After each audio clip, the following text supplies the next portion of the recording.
Minister. I will now call Honorable Chirwa from EFF.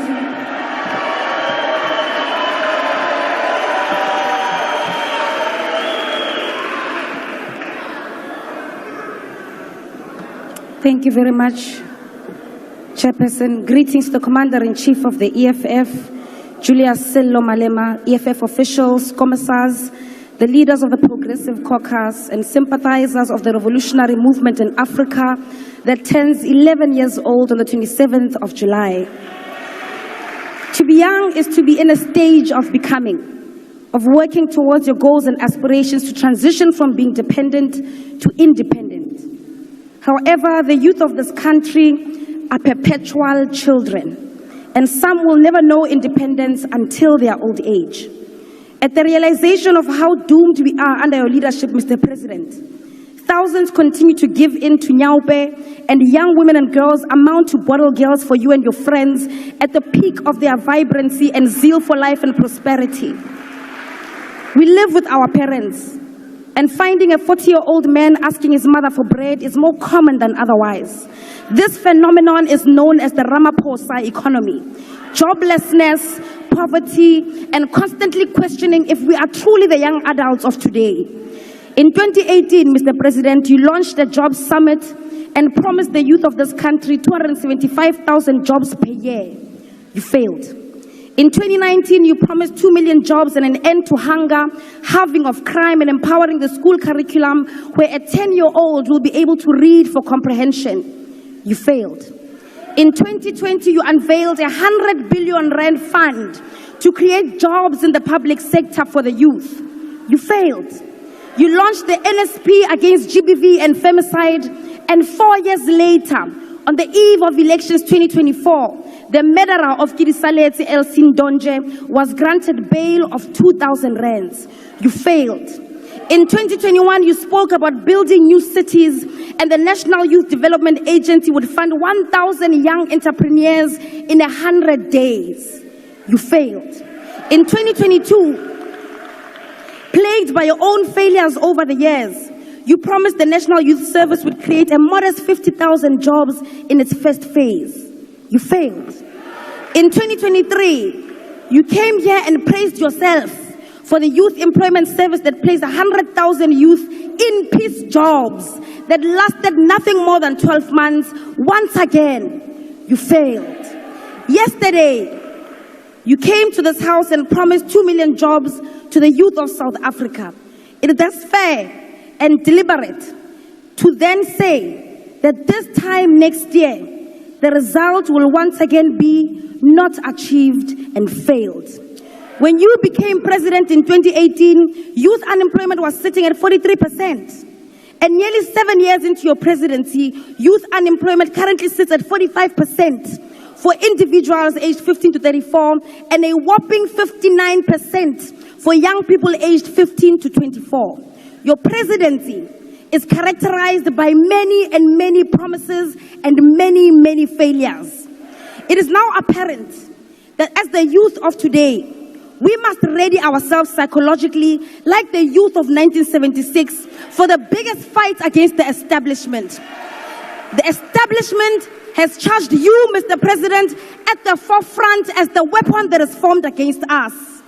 The youth of today, like Nelson Mandela, who is now hailed as an icon of peace, must be ready to be called terrorists. We must be ready to be called criminals. We must be ready to be jailed for crimes we did not commit.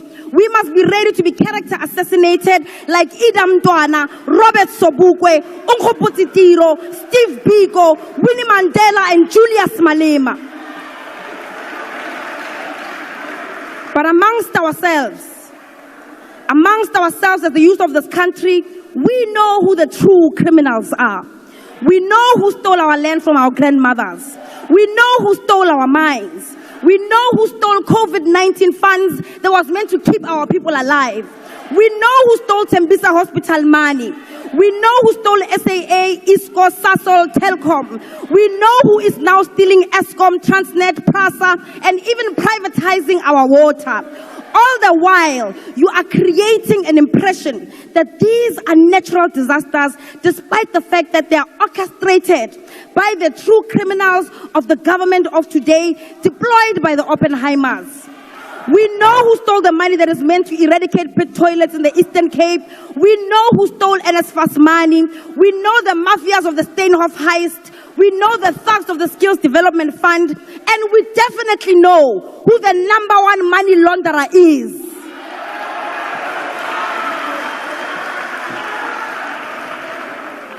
There is absolutely nothing that the establishment, masquerading as a government of national unity, can do to deter us, the youth of today, from seeking out our generational mission. The government of the ANC has not fooled all of us. It is under the ANC that we saw privatization of state-owned entities at a large scale, much higher than that of the apartheid government. A trail of privatization that is so aggressive that even our healthcare isn't spared through the NHI. The rise of the establishment and the collapse of the state takes shape under the government of the ANC. That is the legacy of the ANC today. The positive outcomes of all of this neoliberal facade of the government of the day is that we now rightly characterize the neoliberal agenda encompassing of all its participants who are part of the GNU coalition. We now know who the enemy of economic freedom is. Even if in the past they pretended to be a part of us and spoke like the forefathers of the emancipation movement. The battle lines have been drawn. It is the subject of the Oppenheimer, the GNU coalition versus the people of South Africa. The youth of this country will continue to chant economic freedom in our lifetime. We will continue to present bills in this house that call for expropriation of land without compensation. We will continue to call for nationalization of mines, banks, and other strategic sectors. We will push back against your corruption and hold the captains of the ruling class accountable. We will fight for the scrapping of student debt and continue to call for quality, free, and decolonized education in our lifetime. We will continue to call for free healthcare, housing, water, and sanitation. We will continue to remind you that the young people in this country deserve real jobs. Iseng mebereko ya utopa dipampiri internship is 6 months. We want industrial development, insourcing of security guards and cleaners, free pads, Mr. President, and all those rent manipulators to be arrested and to rot in jail. The people's power is rising in Africa, and we will not be left behind. Thank you, Honorable Member.